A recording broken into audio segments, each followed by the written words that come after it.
porque la novela es un arte imperfecto. La novela no es un poema, no es un soneto de Quevedo. La novela es entre todas las disciplinas literarias, probablemente sea la que más impurezas acepta. Creo recordar que la última vez que coincidimos juntos en un acto público fue hablando de Juan Marsé, lo que no está en el Carmelo, lo que no está nada mal, sobre todo teniendo en cuenta la gran admiración que sentía Roberto por Marsé y por el Pijo Aparte. Además, esa entrevista maravillosa fue a casa de su madre, a casa de Marsé, por indicación de su madre, a pedirle no me ponga una beca para su madre, no sé cómo muy raro, ¿no? Que nunca llegaba a entender muy bien. Y estaba fascinado, claro, por el personaje del Pijo Aparte. Bueno, voy a centrarme. El título de la intervención es un poco improvisado y quizá demasiado pretencioso, pero bueno, voy a intentar cumplirlo también. Quiero hablar primero un poco de algunas peculiaridades que me llaman la atención de la obra de Roberto Bolaño, que se salen un poco de lo que es habitual en los escritores tanto hispanoamericanos como españoles. Por un lado, yo he dicho que voy a hablar de los cuentos y efectivamente voy a hacerlo, pero yo creo que es imposible hablar de los cuentos de Bolaño como es imposible hablar de su poesía o de sus novelas, incluso de sus ensayos, de sus artículos, sin tener en cuenta el conjunto de la obra. Eso ocurre con todos los escritores, ya lo sé, pero especialmente en el caso de Bolaño. La interrelación de prácticamente todos los libros de Bolaño entre sí es realmente impresionante. Hasta tal punto de que no podemos hablar de ninguno de sus textos si no conocemos la obra completa. Al menos no podemos hablar en profundidad de ninguno de sus textos sin conocer la obra completa. Hay que tener la obra completa en la cabeza, por lo tanto hay que leerla y releerla constantemente para poder hablar de cualquiera de sus textos, sea de un género o de otro. Por otro lado, otra peculiaridad que me llama la atención mucho es que él cree en las generaciones. Frente a todas estas teorías de las últimas décadas que nos vienen repitiendo los profesores y también los escritores, de que las generaciones no existen, en fin, de que es un invento y tal, de que, en fin, etcétera, etcétera, Bolaño ha insistido una y otra vez reiteradamente en que él forma parte de una determinada generación, y no solo eso, sino que ha citado los nombres, ha señalado sus características y la ha criticado duramente y se ha autocriticado él mismo en numerosas ocasiones. Esta es otra peculiaridad también digna de tener muy en cuenta. En tercer lugar, es uno de los pocos escritores que defiende el canon explícitamente. La moda es decir que no hay canon, que los textos son híbridos, que los géneros literarios no existen. Yo creo que Bolaño era bastante más listo que todo eso y efectivamente creía en el canon y lo repite una y otra vez. Creo que no hay ningún escritor del siglo XX que haya hecho más listas de escritores, de sus escritores favoritos, que Roberto Bolaño. Se pasa la vida haciendo listas.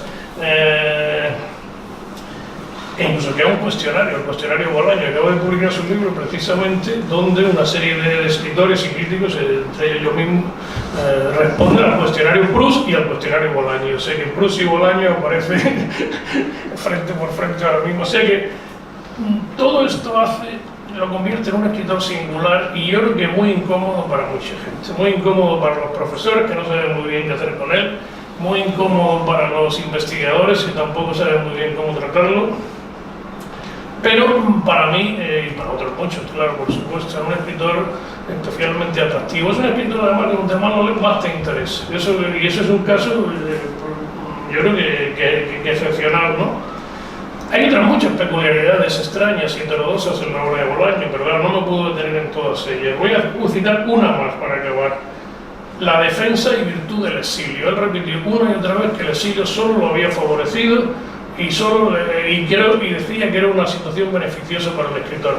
Después, cuando cuenta historias del exilio, no siempre es así. Y lo que se deduce de esas historias es que efectivamente el exilio no es algo tan grato ni tan provechoso. Pero él teorizó sobre eso en numerosas ocasiones y se sale un poco también de la fila una vez más. Y después, la primera característica que yo citaba, la interrelación entre el conjunto de la obra, la publicación en los últimos años de todos estos textos inéditos que han sido despreciados, yo creo que muy alegremente. Hombre, a lo mejor para un lector de a pie normal y corriente, vamos a decirlo así, quizás esos textos no tengan un gran interés ni les sirva mucho para entender bien la obra de Bolaño, ni sea la manera por dónde empezar. Pero para nosotros los investigadores, yo creo que es un material, como dice mi maestro Alberto Olicua, oro molido, vamos. Porque una de las cosas que se ve que en estos textos, y si los cotejamos con el conjunto de la obra, es cómo trabajaba Bolaño. Que a mí me parece una cosa fundamental, ver cómo trabaja un escritor. No solo para mí como investigador o historiador de la literatura, si me permiten que me ponga pomposo, sino para, por ejemplo, para un escritor que quiera aprender a escribir, ¿no? Aquí hay un taller de escritura latente en toda la obra de Bolaño. Cómo coge un texto y lo mueve de aquí a allá, cómo lo reutiliza, cómo lo amplía, cómo lo jibariza, etc. Sacándole siempre mucho partido. Y me voy a centrar, y dicho esto, me voy a centrar ahora un poco más en los cuentos. Quiero decir una cosa interesante, no se sale de mi tema, pero a propósito de lo que ha dicho Valerie, ha citado de pasada una revista que yo conozco bastante bien, que es rarísima, que es Neón de Suro. Neón de Suro es una revista a la que llegó Bolaño porque dos de sus íntimos amigos, estos de verdad, y mucho antes de que Bolaño fuera conocido y que publicara nada en España, que aparecen como protagonistas con otros nombres, claro, no con los suyos, de Los Detectives Salvajes, Esteban Terradas y Sara Llibert.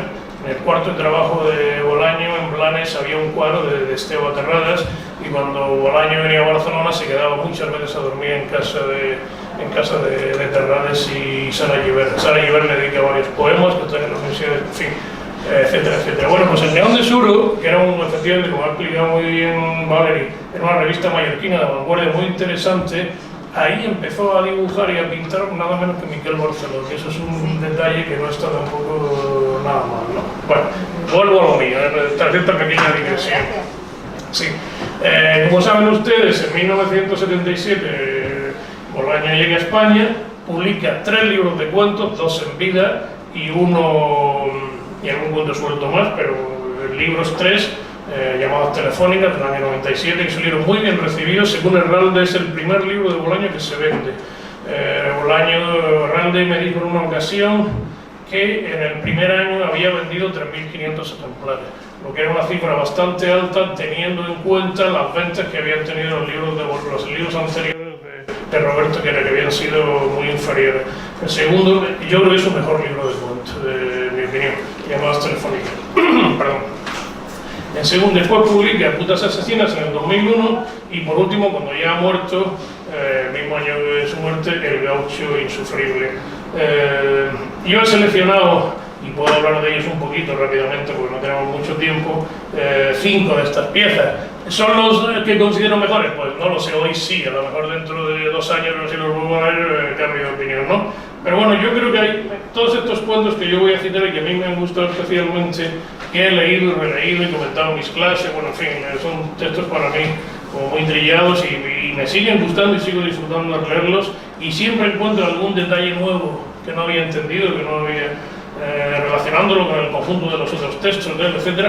Son Joana Silvestri y Sensini, del primer libro, si no recuerdo mal. Y después del segundo me gusta mucho El Ojo Silva y Últimos Atardeceres en la Tierra. Me gusta mucho Carnet de Baile, pero creo que no es un cuento, la verdad, sino otra cosa. Y del Gaucho Insufrible hay uno que me gusta muchísimo, que es El Policía de la Rata, del que Abel Rigola hizo una versión teatral extraordinaria, en mi opinión, ¿no? Aquí además está un cierto homenaje a Kafka, que es un autor fundamental también en las referencias y en la obra de Bolaño. Hay un texto de Bolaño que yo aprecio mucho porque en realidad, en cierta manera, se lo pedí yo y lo hizo por la petición mía, ¿no? Que es el Dodecálogo sobre el cuento. Antes de dirigir la revista Quimera, yo fui responsable de la sección de crítica de la revista. Teníamos la costumbre de elegir un libro que considerábamos el libro del mes, que era el mejor libro. En este caso era Llamadas Telefónicas.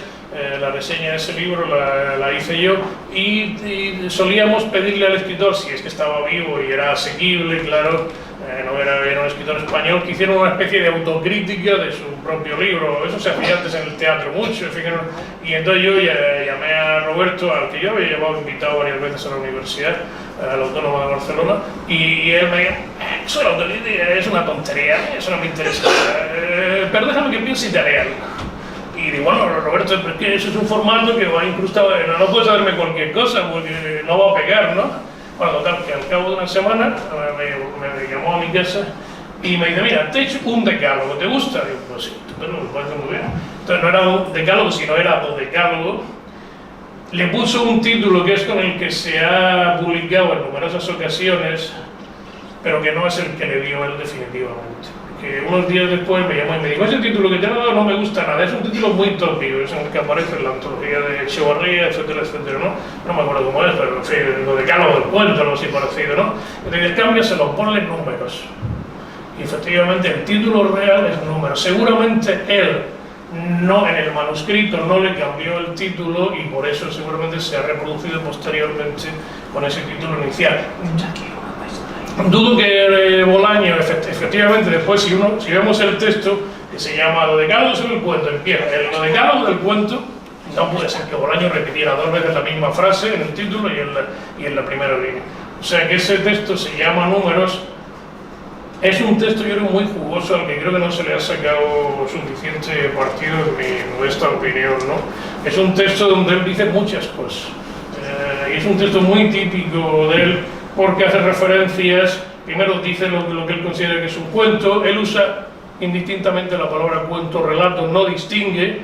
Los escritores latinoamericanos hasta un cierto momento, por influencia de Cortázar, distinguieron entre el cuento que apelaba para ellos al realismo y el relato, que yo creo que es el que Cortázar impone el concepto relato apelando a lo fantástico.